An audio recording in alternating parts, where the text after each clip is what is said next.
ഇവിടെന്നാ മുടി വെട്ടിയേ? ഇപ്പോഴത്തെ ഫാഷൻ. പക്ഷേ കൊള്ളാല്ലേ? എടാ ഇത് പക്ഷെ കൊള്ളാൻ കേട്ടാ, കൊറിയൻ ഇപ്പം റീല് നിങ്ങൾ കാണാറില്ലേ? പൊളിയാണ്, ഇപ്പൊ ഫുള്ള് കാണും. കൊള്ളാം. ഇതൊക്കെ അറിഞ്ഞൂടെ? ട്രെൻഡിങ് ആണ് ഇപ്പൊ. ഇത് കൊള്ളാം. നമ്മളെ അണ്ണനും പണ്ട് കണക്കായിരുന്നു. അന്ന് കൊറിയനല്ല, അങ്ങനെ പറയാനായിരുന്നു. എടാ നീ പറയും കണക്കൊന്നുമല്ല. നമ്മളെ അണ്ണ ഇല്ലേ നേരത്തെ പോയ, ഇങ്ങനെ ഒരു കാലത്ത് ട്രെൻഡായിരുന്നു. അങ്ങേര് പണ്ട് സ്കൂളിൽ പഠിക്കുമ്പോ അയ്യോ പെൺപിള്ളേരൊക്കെ എന്ന് പറഞ്ഞാൽ ഇങ്ങനെ ചാടും. അതെന്ന് പറഞ്ഞാ കണ്ട ഇങ്ങനെ ചാടുമായിരുന്നു. അതൊക്കെ ഒരു കാലം. ഇപ്പൊ അങ്ങേര് വയസ്സായി കഷണ്ടിയൊക്കെ കയറി താടിയൊക്കെ വന്നു. പക്ഷെ അങ്ങേര് ഈ താടി മുടിയൊക്കെ വെട്ടിയാ നീ പറഞ്ഞ പറയും തന്നെ. വല്ലാത്ത കഴപ്പ വയസ്സാം കാലത്ത്.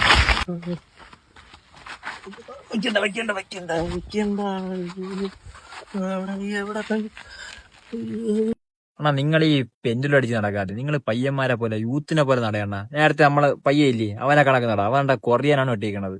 നിങ്ങളും കൊറിയനൊക്കെ വെട്ടി അതേപോലെ നടാ, യൂത്തിനെ പോലെ നടാ. പെൻഡുലം അടിക്കാതിരി നിങ്ങള് കൊറിയനെ പോലെ നടയണ്ണ. അപ്പൊ നിനക്ക് കാണണ്ട, കൊറിയൻ കാണണം. കണ്ടോ?